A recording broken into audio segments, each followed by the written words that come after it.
Tu sais quoi? Les gens qui réussissent vraiment au sommet ne jouent pas le même jeu que toi. C'est pas parce qu'ils sont plus talentueux, c'est parce qu'ils ont changé la règle du jeu. Pendant que tu cours après des chiffres, des métriques, la reconnaissance, eux, ils ont redéfini ce que succès veut dire. Tu vois, quelque chose de fascinant se passe quand tu atteins un certain niveau. Tu gagnes de l'argent, tu construis ton business, tu accumules les victoires et pourtant t'es pas satisfait. Pourquoi? Parce que ton cerveau fonctionne encore avec les anciennes règles, celles où le succès c'est un chiffre qui monte, un compte plus gros, un podium plus haut. Mais voici ce qui est dingue, les gens vraiment au top ont compris quelque chose que la majorité rate. Prends LeBron James, il a gagné des championnats. Il est riche, mais regarde ce qu'il a fait après. Il a créé Uninterrupted, une plateforme média. Son succès aujourd'hui, c'est plus les points marqués, c'est l'impact culturel. Donner une voix aux athlètes, créer un héritage qui dépasse le terrain. Ou Kobe Bryant.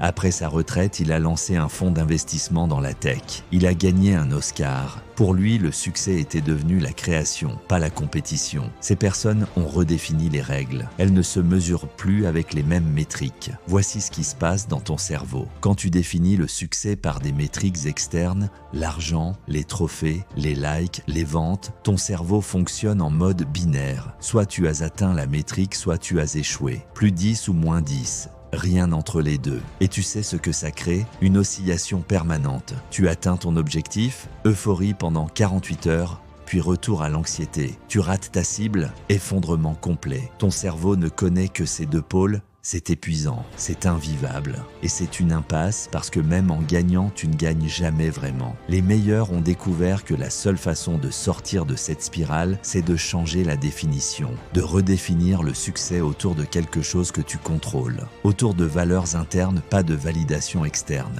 Regarde ce qui se passe dans les grandes entreprises. Les dirigeants au sommet ne parlent plus seulement de profit. Ils intègrent des métriques, comme la rétention des talents, la confiance client, l'apprentissage des employés. Pourquoi? Parce qu'ils ont compris que le vrai succès, c'est pas juste le chiffre du trimestre. C'est la capacité à construire quelque chose de durable qui a du sens. Et c'est pareil pour toi. Si ton succès dépend uniquement d'un chiffre externe, tu seras toujours à la merci de ce chiffre. Tu auras toujours peur de le perdre. Mais si tu redéfinis ton succès autour de valeurs que tu contrôles, la création, l'impact, la croissance personnelle, alors tu changes le jeu. Première étape, identifie la métrique externe qui te contrôle. C'est quoi pour toi? L'argent, la reconnaissance, les résultats? Écris-le. Deuxième étape, pose-toi cette question.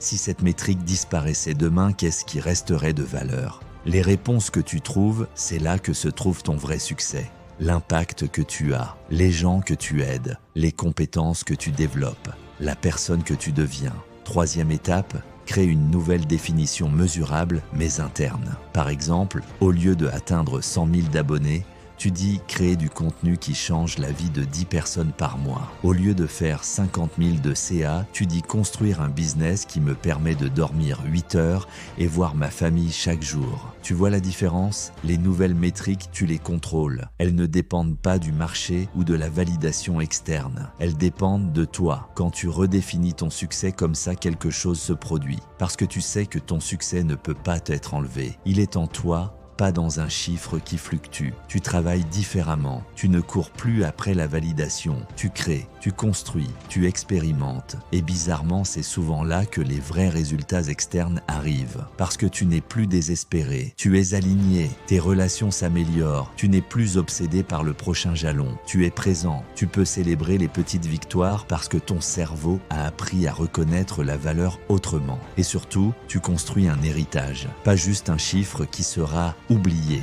mais quelque chose qui reste, quelque chose qui compte vraiment. C'est ça que les meilleurs ont compris. Le succès, c'est pas un chiffre, c'est une direction. C'est qui tu deviens en chemin. C'est l'impact que tu laisses. Si tu veux vraiment réussir, pas juste performer, mais réussir profondément, commence aujourd'hui. Identifie ta métrique externe. Trouve ce qui reste quand elle disparaît et reconstruis ta définition du succès autour de ça. Parce que le vrai jeu, c'est pas celui que tout le monde joue, c'est celui que tu crées toi-même.